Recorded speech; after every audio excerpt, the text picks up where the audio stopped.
नमस्कार दोस्तों, स्वागत है आप सबका हमारी एजुकेशन क्लास में जिसका नाम है टेक्निकल फादर और मैं हूं आपके साथ दीपक चौहान। जितने भी लेक्चर अभी तक हमारे आए हैं, अगर आप लोगों ने वो नहीं देखे तो प्लीज़ टेक्निकल फादर की जो प्लेलिस्ट है आप उन्हें वहां पर जाकर देख सकते हो, ताकि आने वाले जितने भी लेक्चर होंगे या फिर आज का जो हमारा लेक्चर रहने वाला है उनसे उसे आप कोरिलेट कर सको। तो चलते हैं अपने लेक्चर की तरफ। आज का जो हमारा लेक्चर रहने वाला है वो टाइटल में आप लोगों ने देख ही लिया होगा, और ये काफ़ी ज़्यादा इम्पोर्टेंट जो लेक्चर है मटेरियल के पर्पज़ से, पॉलीमर के पर्पज़ से। आज हम देखेंगे कि जो पॉलीमर होता है उसका जो बिहेवियर होता है वो स्ट्रक्चर के बेस पर किस तरीके से चेंज होता है और स्ट्रक्चर के बेस पर किस तरीके से वो फिक्स होता है। तो आज हम डिफरेंस देखेंगे, डिफरेंस बिटवीन क्रिस्टलाइन और एमरफस। सबसे पहले इनके बारे में जानते हैं। जब हम किसी भी पॉलीमर की बात करते हैं तो पॉलीमर का जो निर्माण होता है वो मोनोमर से होता है। अब ये जो मोनोमर होते हैं ये मॉलिक्यूल से मिलकर बने होते हैं, जिसे हम क्या बोलते हैं, मोनोमर बोलते हैं। अगर मैं थोड़ी सी बेसिक बात करूं तो क्या होता है, एक एटम होता है। जब दो समान एटम, अगर मैं बात करूं हाइड्रोजन के एटम की, तो अगर दो एटम हाइड्रोजन के होंगे तो इसे हम क्या बोलेंगे, मॉलिक्यूल बोलेंगे। जब हम हाइड्रोजन के एटम को ऑक्सीजन के एटम से मिक्स करेंगे या कोई भी रिएक्शन कराते हैं तो हमें पता है कि हमें क्या मिलता है, वाटर मिलता है, H2O मिलता है। और H2O क्या होता है, एक कंपाउंड होता है, एक यौगिक होता है। ठीक है। अब ये जो यौगिक होता है इससे ही मिलकर, इन्हीं एटम, मॉलिक्यूल्स और यौगिक से मिलकर ही कहीं ना कहीं मोनोमर का निर्माण होता है। अब ये जो मोनोमर होता है, जब मोनोमर को पॉलीमराइज किया जाता है, पॉलीमराइजेशन जब इसका किया जाता है तो हमें क्या मिलता है, पॉलीमर मिलता है। पॉली का मतलब बहुत सारे और मर का मतलब यूनिट्स, यानी कि जब बहुत सारी मोनोमर की जो यूनिट्स होती हैं वो आपस में कंबाइन होती हैं, चाहे फिर वो एडिशन रिएक्शन के द्वारा हो, चाहे फिर वो कंडेंसेशन रिएक्शन के द्वारा हो, तो जो कंप्लीटली प्रोडक्ट हमें मिलता है उसे ही हम पॉलीमर बोलते हैं।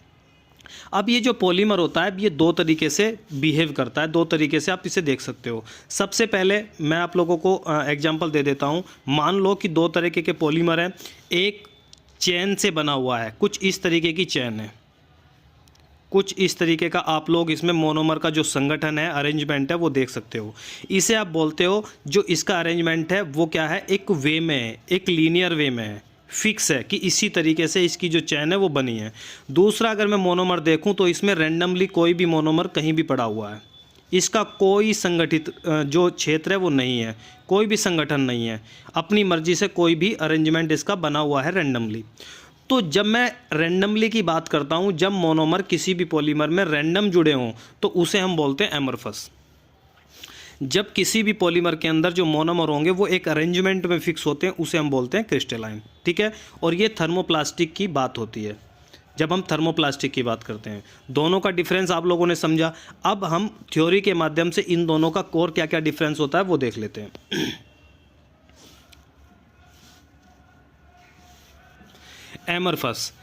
एमरफस और क्रिस्टलाइन पॉलीमर के बीच अंतर।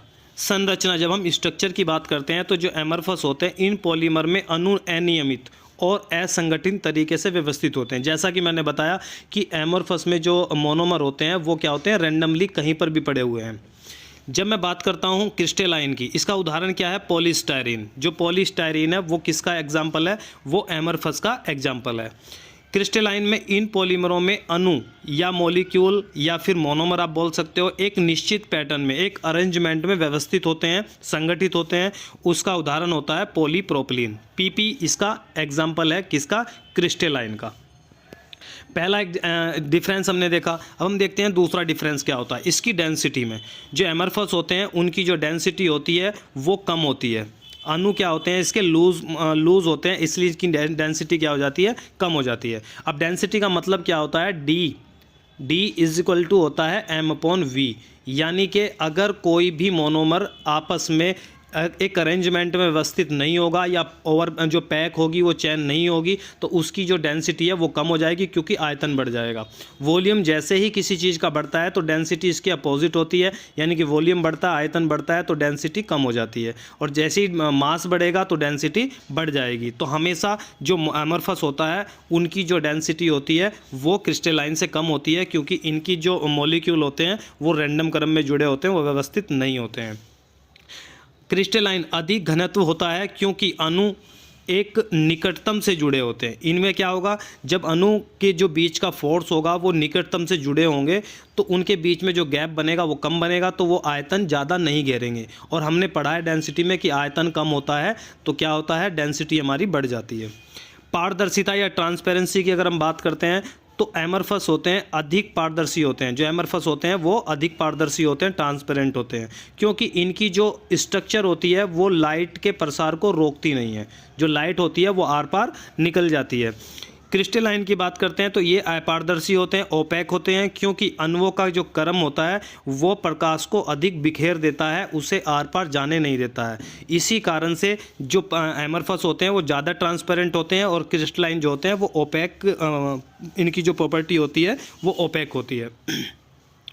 पिघलने का तापमान या मेल्टिंग पॉइंट की जब हम बात करते हैं तो एमरफस इनमें एक निश्चित पिघलने का तापमान नहीं होता। मतलब क्या है, जब आपने किसी भी प्लास्टिक को गर्म करना स्टार्ट किया तो इसमें कोई फिक्स नहीं है कि ये होने लगेगा तो एकदम से मेल्ट हो जाएगा, नहीं होगा तो काफ़ी टाइम तक मेल्ट नहीं होगा। कोई भी निश्चित तापमान इसका नहीं होता है। जब भी हम एमरफस का एग्जाम्पल लेते हैं तो उनका भी कोई निश्चित मेल्टिंग पॉइंट, प्रोसेसिंग टेम्परेचर नहीं होता है।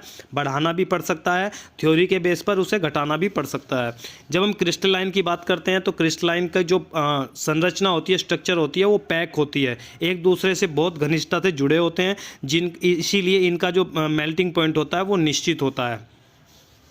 ग्लास ट्रांजिशन टेम्परेचर, जो एमरफस होता है उसका जो टीजी होता है वो कांच जैसी अवस्था इसे बोलते हैं हम।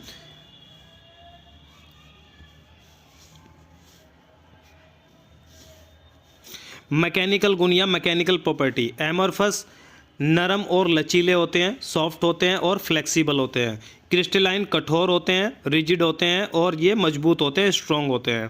7 पॉइंट देखते हैं। थर्मल स्टेबिलिटी की जब हम बात करते हैं, जो एमरफस होते हैं वो गर्मी या जो टेम्परेचर होता है उसे आसानी से, इनकी जो सहन करने की जो क्षमता होती है वो आसान नहीं होती, या सहन करने की जो क्षमता होती है वो कम होती है। क्रिस्टलाइन जो है वो अधिक टेम्परेचर में एक तरीके से काम कर सकते हैं या अधिक टेम्परेचर को बियर कर सकते हैं। 8वां देखते हैं, जो प्रोसेसिंग होती है एमरफस को, इन्हें आसानी से आकार दिया जा सकता है, यानी कि प्रोसेस करना एमरफस को क्रिस्टलाइन से थोड़ा सा आसान होता है और इन्हें प्रोसेस करना थोड़ा कठिन होता है क्रिस्टलाइन को। जब हम टेंसाइल स्ट्रेंथ की बात करते हैं, टेंसाइल का मतलब होता है कि किसी भी प्लास्टिक का एक क्या लिया जाता है, स्पेसिमेन लिया जाता है। स्पेसिमेन का मतलब जो सैंपल होता है उसे क्या है, यूटीएम मशीन से खींचा जाता है। खींचने के बाद में जिस फोर्स पर, जिस लोड पर वो टूट जाता है उसे उसकी टेंसाइल स्ट्रेंथ बोलते हैं। जो एमरफस की टेंसाइल स्ट्रेंथ होती है वो तन्यता बल जो होता है या टेंसाइल स्ट्रेंथ होती है वो कम होती है, और क्रिस्टलाइन का जो तन्यता बल या फिर टेंसाइल स्ट्रेंथ होती है वो ज़्यादा होती है। जल अवशोषण या वाटर एब्जॉर्प्शन जो होता है वो अधिक होता है किसका, एमरफस का। यानी कि जो भी प्लास्टिक मटेरियल होंगे एमरफस की कैटेगरी में जो आते हैं उन्हें प्री ड्राइंग करने की आवश्यकता ज़्यादा पड़ती है, क्योंकि ये जो है मॉइस्चर को ज़्यादा अवशोषित करते हैं। क्रिस्टलाइन जो होते हैं मॉइस्चर को कम अवशोषित करते हैं, इसलिए पीपी, एलडीपी, एचडीपी वगैरह को ज़्यादातर प्रीहीट करने की ज़रूरत नहीं पड़ती है। और पीसी, पोम, नायलॉन, पम्मा, इन सब को ज़्यादातर क्या करने की ज़रूरत पड़ती है, प्री हीटिंग करने की ज़रूरत पड़ती है, यानी कि जो मॉइस्चर होती है उसे रिमूव करने की आवश्यकता पड़ती है। एग्जाम्पल इसका आप देख सकते हो, पॉलीस्टायरीन है और पम्मा है, और दोनों को ही प्री ड्राइंग करने की ज़रूरत पड़ती है। क्रिस्टलाइन को आप देख सकते हो नायलॉन, इसका जो एग्जाम्पल है। 12 की जब हम बात करते हैं, जो एब्रेशन रेजिस्टेंस होती है, एब्रेशन का मतलब होता है कि इस तरीके से घिसावट, जब आप किसी भी प्लास्टिक को घिसने की कोशिश करते हैं तो घिस जाता है। तो एमरफस इनमें घर्षण सहने की क्षमता कम होती है, यानी कि जब आप इसे घिसोगे तो ये आसानी से घिस जाएगा। क्रिस्टलाइन इनमें घर्षण सहने की जो क्षमता होती है वो अधिक होती है। जैसे आपने चेयर ली, पीपी ले लिया, पीपी के ऊपर आप कुछ भी घिसते रहोगे तो वो जल्दी से घिसता नहीं है। फ्रैक्चर पैटर्न्स, एमरफस टूटने में अनियमित पैटर्न दिखाता है, क्योंकि जब उसके मॉलिक्यूल हैं या मोनोमर हैं, जब है ही रैंडम क्रम में तो वो अनियमित पैटर्न दिखाएगा ही दिखाएगा। क्रिस्टलाइन जो होता है टूटने में साफ और स्पष्ट पैटर्न दिखाता है। नेक्स्ट देखते हैं परमाणु घनत्व या एटॉमिक पैकिंग। एमरफस अणु ढीले होते हैं, लूज होते हैं, जबकि क्रिस्टलाइन का जो घनत्व होता है, जो डेंसिटी होती है वो अधिक होती है। वो इसकी मॉलिक्यूल जो मास होता है, मास का कम वॉल्यूम में आने की वजह से ही ऐसा होता है, क्योंकि इसके मॉलिक्यूल आपस में बहुत ज़्यादा करीब होते हैं या नियर होते हैं। भंडारण स्थिरता या स्टोरेज स्टेबिलिटी। एमरफस यह तापमान में परिवर्तन के प्रति अधिक स्थिर रहते हैं। अगर टेम्परेचर का में परिवर्तन किया जाए तो स्टेबिलिटी जो होती है वो एमरफस की ज़्यादा होती है। क्रिस्टलाइन की जब हम बात करते हैं तो तापमान में जो अगर चेंजेस किए जाते हैं तो ये अधिक प्रभावित होते हैं, किसके कंपेयर में? एमरफस के कंपेयर में। 16 पॉइंट देखते हैं हम। Light scattering. एमरफस प्रकाश को कम बखेरते हैं और जो क्रिस्टलाइन होते हैं वो प्रकाश को अधिक बखेर देते हैं, इसीलिए इनकी जो ट्रांसपेरेंसी है वो ज़्यादा होती है और इसकी ट्रांसपेरेंसी कम होती है। गुणवत्ता और संरचना, क्वालिटी एंड स्ट्रक्चर। एमरफस कम सटीक संरचना होती है इनकी, और जो क्रिस्टलाइन होते हैं इनकी जो स्पष्टता या क्लैरिटी होती है वो बिल्कुल सटीक होती है, इनकी जो स्ट्रक्चर होती है। कम तापमान पर इनका व्यवहार। Low temperature behaviour. एमरफस कम तापमान पर भंगुर हो जाते हैं, ठीक है। भंगुर मतलब ब्रिटल, ब्रिटल मतलब जैसे ही आप इसे खींचोगे तो ये आसानी से टूट जाते हैं। क्रिस्टलाइन कम तापमान पर कठोर बने रहते हैं। ऊर्जा अवशोषण, एनर्जी एब्सॉर्प्शन। इसमें क्या होता है, एमरफस ऊर्जा का अधिक अवशोषित कर सकते हैं। जो एमरफस होते हैं वो एनर्जी को ज़्यादा अवशोषित करते हैं और क्रिस्टलाइन होते हैं वो एनर्जी को कम अवशोषित करते हैं। 20-20 डिफरेंस देखते हैं। एप्लीकेशन। एमरफस ट्रांसपेरेंट कंटेनर बनाए जाते हैं इनके। ग्लास रिप्लेसमेंट इनका बन सकता है। जब हम क्रिस्टलाइन की बात करते हैं तो बल्ब के ढक्कन, पाइप, गियर आदि इनसे बनाया जा सकता है। इन गुणों के आधार पर पॉलीमर का चयन उनकी उपयोगिता और कार्य क्षमता के अनुसार किया जाता है। यानी कि इन सभी गुणों को देखकर ही किसी भी प्रोडक्ट का मटेरियल को सेलेक्ट किया जाता है कि कौन सा प्रोडक्ट का मटेरियल कहाँ पर यूज़ किया जा सकता है, जहाँ पर वो एक लंबे समय तक सर्वाइव कर सके। तो आज के लेक्चर में इतना ही। वीडियो अगर आप लोगों को पसंद आती है तो वीडियो को लाइक कर दें, दोस्तों को शेयर कर दें, और अगर आप चैनल पर नए हैं तो चैनल को सब्सक्राइब जरूर कर लें और बेल आइकन को भी दबा दें ताकि आने वाले जितने भी लेक्चर हमारे होंगे उनका जो नोटिफिकेशन है वो आप लोगों को मिलता रहे। अगर इस लेक्चर की PDF आप लोगों को चाहिए तो एक लाइफ टाइम मेंबरशिप ग्रुप है जिसमें आप मेंबरशिप ले सकते हो 377 रुपीज़ में। लाइफ टाइम तक जितनी भी वीडियो आती हैं हमारी उनके जो PDF नोट्स होते हैं वो फ्री में दिए जाते हैं।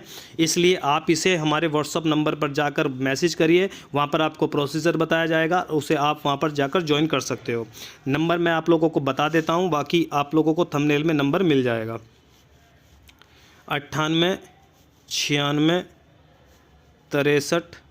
63 87 71 9896638771। तो इस पर आप जाकर व्हाट्सअप कर सकते हो। तो आज के लिए इतना ही, मिलते हैं नेक्स्ट लेक्चर में। जब तक के लिए दीजिए हमें इजाज़त। जय हिंद, जय भारत, हैप्पी न्यू ईयर।